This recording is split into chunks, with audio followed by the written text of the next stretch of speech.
90 రోజుల కోర్సు పూర్తి చేస్తే చాలు 100% ప్లేస్మెంట్ సపోర్ట్ తో సాఫ్ట్వేర్ జాబ్ మీ సొంతం. వెంటనే కోడ్ జ్ఞాన్ డెస్టినేషన్ ని సంప్రదించండి. నమస్కారం పద్మ గారు. నమస్తే.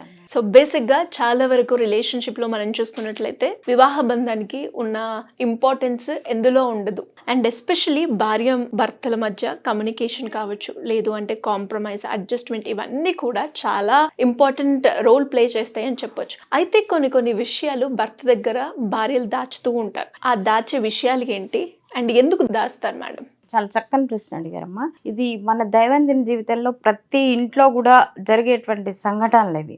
అయితే ఇక్కడ వివాహ బంధం అనేది చాలా గొప్ప బంధంగా చెప్పవచ్చు. మిగతా అన్ని బంధాల కన్నా కూడా ఈ వివాహ బంధాన్ని చాలా అద్భుతంగా, పవిత్రంగా కూడా చెప్పొచ్చు అనమాట.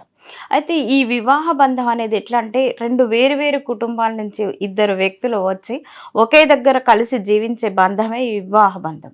అయితే ఈ వివాహ బంధం ఎలాగంటే, మంచి రూట్లో వెళ్ళాలి అంటే కనుక ఇద్దరు దంపతుల మధ్య ఒకరికొకరు అవగాహన, ప్రేమ, ముఖ్యంగా ఏంటంటే చాలా ట్రాన్స్పరెంట్గా ఉండేటువంటి రిలేషనే ఈ వివాహ బంధం. అయితే ఇందులో ఎటువంటి పరపచ్చాలు ఉండకూడదు. ఒకళ్ళ మీద ఒకళ్ళకి ప్రగాఢమైన నమ్మకం ప్రధానం. నమ్మకంతో నడిచేటువంటి ఈ బంధమే వివాహ బంధం. అయితే ఇలా కాకుండా కొన్నిసార్లు ఏమవుతుందంటే, ఇప్పుడు భార్యలు భర్తల దగ్గర కొన్ని విషయాలు దాస్తూ ఉంటారు.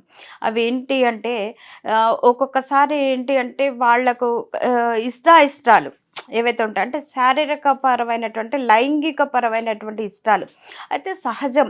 దంపతుల మధ్య ఉండేటువంటి ఇది మెయిన్ రోల్ అనే చెప్పొచ్చు. ఈ లైంగికమైనటువంటి, ఇప్పుడు సృష్టి నడిచేదే దీని మీద కదా. సో ఇది ఇంకా కూడా ఈ రిలేషన్ అనేది కూడా దృఢంగా, మంచిగా, బలంగా నడవాలి అంటే మటుకు ఖచ్చితంగా ఈ విషయాల్లో కూడా చెప్పుకుంటూ ఉండాలి, ఒకవేళ భార్య చెప్పలేక ఏమైనా సిగ్గుపడుతున్నా కూడా భర్త ఇలా ఉండాలి, నీకు ఎలా ఉంటే ఇష్టం, ఎలా ఉండాలి, నిన్ను ఇబ్బంది పెట్టేటువంటి సంఘటనలు ఏమైనా ఉన్నాయా అంటే బెడ్రూమ్ విషయాల్లో కూడా అనేది కనుక మనం అంటే ఒక ఫ్రెండ్లీగా ఇతను నడుచుకుంటూ వెళ్ళినట్టయితే తను ఫ్రీగా మూవ్ అవ్వగలుగుతుంది అనమాట. అలాగే కొంతమందికి ఏంటంటే ఫ్రెండ్స్తోని అంటే ఫ్యామిలీతో కన్నా కూడా, అంటే ఫ్యామిలీతో వెళ్ళటం అదొక సరదా, సంతోషం. ఫ్రెండ్స్తో షాపింగ్కి వెళ్ళటం కానివ్వండి, లేదా విహార యాత్రలకు వెళ్ళటం కానివ్వండి, లేదా ఏదైనా సరే గెట్ టుగెదర్ లాంటి రిలేషన్. అంటే మనం ఫ్యామిలీతో ఉన్నప్పుడు ఒక నిబద్ధతతోనే ఉంటాం. అలాగే ఫ్రెండ్స్ దగ్గరికి వెళ్ళినప్పుడు చాలా జాలీగా ఎంజాయ్ చేస్తుంటాం కదా. అందుకని ఏంటంటే ఫ్రెండ్స్తో ఉండటానికి ఒక్కొక్క సందర్భాల్లో ఇష్టపడుతుంటారు. అయితే భర్తలు అటువంటి విషయాన్ని అర్థం చేసుకొని కనుక భార్యలకు సహకరించినట్టయితే చాలా అద్భుతంగా ఉంటుందన్నమాట.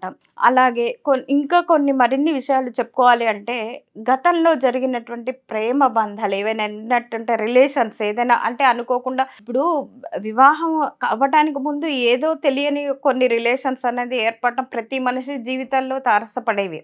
కానీ అవి కాకుండా భగవంతుడు రాసినటువంటి ఈ వివాహ బంధం కంటే ఒక స్త్రీకి ఒక పురుషుడు అనేది రాయడం జరుగుతుంటుంది. కాబట్టి భార్యాభర్తలు అవుతారు. అంత మాత్రాన అప్పుడు జరిగిపోయిన విషయాన్ని ఒక రకంగా చెప్పుకోవడం మంచిదంటాను నేను. చెప్పుకోవడం వల్ల ఏమవుతుందంటే, దాపరికాలు ఎప్పుడైనా సడన్గా ఎవరైనా మూడో వ్యక్తి ద్వారా తెలిస్తే ఇబ్బందులు కలగకుండా ఉంటాయి. వీరే ఒకరికొకరు కూడా చెప్పుకుంటూ వెళ్ళినట్టయితే, అంటే భార్య ఎప్పుడైనా సరే భర్త దగ్గర అంత సన్నిహితంగా ఉండేలాగా భర్త ప్రవర్తన కూడా ఉండాలంటాను. అంటే భర్త అలాంటి ఫ్రీడమ్ ఇవ్వగలిగితేనే భార్య చెప్పుకోగలుగుతుంది. కొన్ని ఇష్టాలు అనేది తనకి ఎప్పుడు చెప్పుకుంటుందంటే, భర్తలాగా కాకుండా ఒక స్నేహితుడిలాగా ఉండగలిగినప్పుడు ఇవన్నీ కూడా షేర్ చేసుకోగలుగుతారు. కాబట్టి అలాంటి అవకాశాన్ని, అలాంటి ఫ్రీడమ్ని ఇవ్వగలిగితే ఏమవుతుందంటే అమ్మ, ఇప్పుడు ఇంత అన్యోన్యమైనటువంటి దాంపత్యం, దృఢమైనటువంటి దాంపత్యం ఉండాలి అంటే మటుకు ఖచ్చితంగా అలాంటి ఒకరికొకరు ఇచ్చిపుచ్చుకునేటువంటి ప్రేమ, అనురాగాలు కానివ్వండి, ఒక రకమైనటువంటి ఒకళ్ళ మీద ఒకళ్ళకి నమ్మకం, అభద్రతా భావం అనేది లేకుండా కొనసాగించినట్టయితే ఆ వివాహ బంధం అనేది చాలా చాలా స్ట్రాంగ్గా ఉంటుంది. భర్తలు ఆ ఫ్రీడమ్ని ఇచ్చినట్టయితే ఇంకా ఏదైనా బాధతోనే, అంటే ఇంతకుముందు గతంలో జరిగిన దుస్సంఘటనలే కావచ్చు, ప్రేమ వ్యవహారాలే కావచ్చు, ఇంకేదైనా సరే గతంలో జరిగినటువంటి అనుభవాల్ని భర్తతో షేర్ చేసుకోవాలంటే ఖచ్చితంగా భర్త అనేవాడు ఎలా ఉండాలంటే ఒక సన్నిహితుడిలాగా, ఒక స్నేహితుడిలాగా మెలిగినట్టయితే ఆ దాంపత్యం అనేది చాలా బాగుంటుంది. అంతేకాకుండా ఆ దంపతుల్ని చూస్తే ఎలా ఉండాలి అంటే ఆదర్శంగా ఉండాలి, 10 మందికి ఆదర్శంగా ఉండాలి.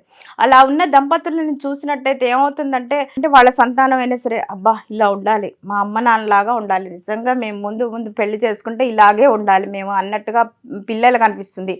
అలాగే ఇరు కుటుంబాలు కూడా వారి తల్లిదండ్రి కానీ వీరి తల్లిదండ్రి కానీ సంతోషంగా హ్యాపీగా ఉండగలుగుతారు. వాళ్ళు ఉన్నటువంటి ఆ దాంపత్య ఈ విలువల్ని చూసినట్టయితే అలాంటి పరిస్థితులు అనేది వీరిద్దరూ కూడా కల్పించుకోగలుగుతూ ఉండాలన్నమాట.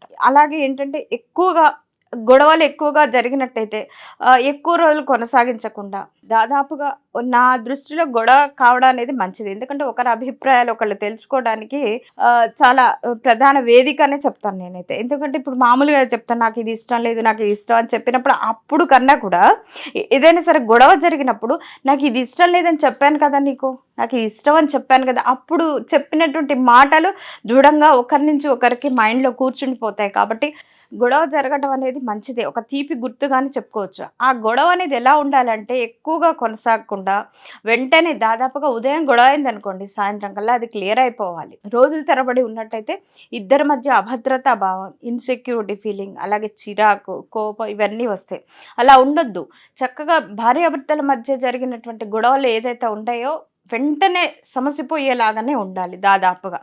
అంతేకాని ఎక్కువ రోజులు ఉన్నట్టయితే చాలా చాలా చిరాగ్గా, కోపంగా, ఒకలాంటి అభద్రతా భావం. ఎవరు కూడా ఒక సామెత చెప్తారు, ఇంట గెలిచి రచ్చగలవటం. అంటే ఏంటంటే ఇంట్లో ప్రశాంతమైనటువంటి వాతావరణం ఉన్నదనుకోండి, భర్త అయినా సరే బయటికి వెళ్ళి ఆయన కార్యక్రమాలు అంటే బిజినెస్ కానివ్వండి లేదా జాబ్ రీత్యా ఆయన చేసుకునేటువంటి పనులు తను చేసుకోగలుగుతాడు. అలాగే ఇంట్లో ఉన్నటువంటి గృహిణి అయినా సరే తన పని తను చేసుకు. ఇప్పుడు మనకి ఏదైనా గొడవ జరిగిన చూడండి ఎంత చిరాగ్గా ఉంటుంటుంది, ఏ పని మీద కాన్సన్ట్రేషన్ ఉండదు, ఏ పని కూడా చేయలేం. కాబట్టి ఆ గొడవని అంతటితో సమసిపోయి ప్రశాంతంగా కుటుంబ వాతావరణం, అలాగే ఇరు కుటుంబాలు కూడా ప్రశాంతంగా ఉండాలంటే ముఖ్యంగా ఈ ప్రధాన పాత్ర అనేది ఈ దంపతులు పోషించినట్టయితే చాలా చాలా బాగుంటుంది. థ్యాంక్ యూ అండి, thank you so much. Suman టీవీలో మీ పర్సనల్ అండ్ బిజినెస్ ప్రమోషన్స్ కోసం కింది నెంబర్కి కాంటాక్ట్ చేయండి.